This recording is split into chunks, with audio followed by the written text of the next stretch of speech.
Shalom, galera, paz e graça. Aqui é o Caipira Kruger falando com vocês e tamo junto aí, né? Nesse mar apologético pra gente aí difundir o evangelho eterno, falar da palavra de Deus e chegar a bota nos hereges. O que é seita? Seria a Igreja Adventista uma seita, como dizem muitos apologetas por aí? É claro e necessário dizer que a palavra seita sofreu uma semântica, né, deturpada do propósito bíblico, e hoje em dia ela é tida como algo pejorativo, algo que você deve ficar longe e que são um povo que se perdeu de Deus, né? Mas biblicamente falando, essa palavra ela vai ser traduzida como partido, né, aqueles que se separaram, né, e etc. E eu gostaria de fazer com você uma análise. E os créditos dessa análise vai a tese aqui o artigo do Dr. Wilson Parox, da Igreja Adventista do Sétimo Dia, teólogo, pastor, doutor e etc e tal. Gostaria que você pensasse comigo. As crenças da Igreja Adventista do Sétimo Dia são baseadas unicamente na Bíblia? A palavra grega, airos, tem sido traduzido por desunião, dissensão, heresia, seita, de forma mais apaziguadora e suave, porém sem mudança real. Texto do Concílio Vaticano II e uso do Magistério Católico Romano declara que a partir desse evento, comunidade cristã nascida na reforma do século XVI não podem ser chamadas igrejas no sentido próprio. Isso é o que o próprio credo católico diz. Para ele, todos que saem de lá são seita, né? Contudo, é crucial compreender que não é uma igreja nem uma tradição ou tribunal eclesiástico, mas somente as escrituras, a suprema autoridade para definir doutrinas e se uma organização é de fato uma seita herética ou não. É a Bíblia. João 17:17, 2 Timóteo 3,16. O que diz lá? A tua palavra é a verdade, que toda a Bíblia é inspirada por Deus.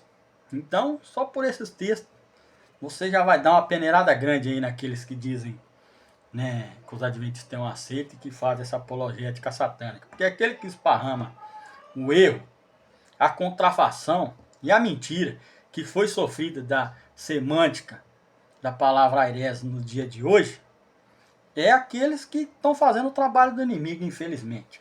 Como veremos a seguir, o termo airés ocorre 6 vezes na Bíblia, sendo traduzido ao português por seita em Atos 5:17, 15:5, 24:5 e 14, 26:5 e 28:22.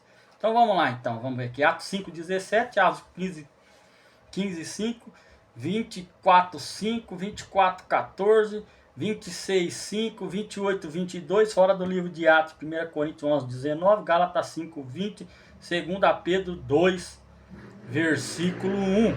Mas vamos ficar aqui com o livro de Atos, que é o contexto missionário daqueles que fazem o ID, né, que receberam o poder para testemunhar de Jesus. Então vamos lá, referências bíblicas. Essa é a primeira parte, então gostaria que você deixasse seu like aí e ajudasse a gente. A seita dos fariseus.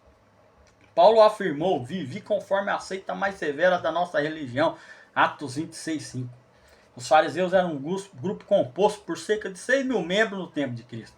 A maioria dos escribas fazia parte da seita. Marcos 2:16. Escribas e fariseus prepararam centenas de regras cobrindo todos os aspectos do comportamento humano e dava a impressão de obedecer à lei de Deus, né? Alguma diferença com alguns cristãos de hoje e seus líderes? Vamos lá. Mas eram também heréticos, pois sua religião não passava de uma encenação política hipócrita que não produzia transformação do caráter. E esse é o propósito da lei de Deus, da função do Espírito Santo na vida do cristão. Efésios 4:24, Colossenses 3:9, né?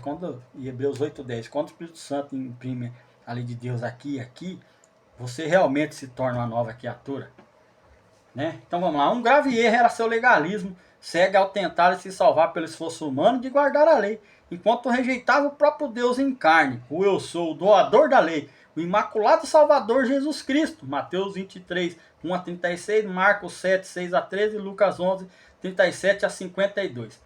Lei sem Cristo é legalismo. Romanos 3:20 e Gálatas 2:16.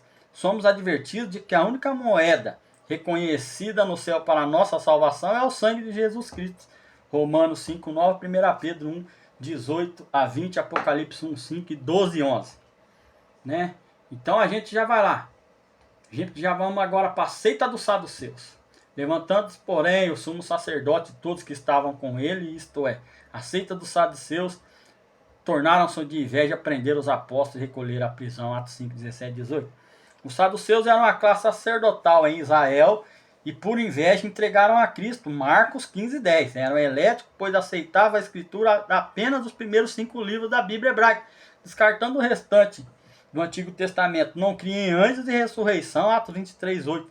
Para Cristo eles erravam e não conheceram a escritura nem o poder de Deus. Atos 22:29. Tem comunidade cristã que é assim, só aceita uma parte da Bíblia e não toda ela. E vamos agora aqui, último ponto desse vídeo, para ele não ficar muito longe, né?